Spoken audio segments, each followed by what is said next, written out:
This is the highly requested tutorial video of my #1 most popular no-knead focaccia recipe. Mix water, olive oil, instant yeast, salt and bread flour together. Mix until the flour is fully hydrated. Cover and rest for 30 minutes. Do one set of stretch and fold and rest for 30 minutes. Do 2 more sets of coil folds 30 minutes apart. Place the dough in the fridge to let it ferment and develop flavor overnight. The next day, tip the dough out onto a generously oiled baking tin and proof until almost double. Drizzle as much or as little. Today I added red pesto, fresh rosemary, baby brie, a drizzle of honey and a sprinkling of smoked sea salt. Bake at 230 degrees Celsius for 20 to 25 minutes in a preheated oven, and that's it. Moist and fluffy focaccia with a crisp exterior.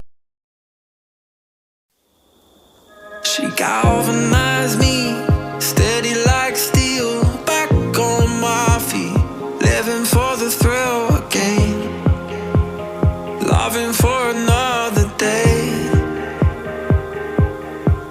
She satisfied me, gave me what I want, just what we need, never too far away, loving for another day. But she asked for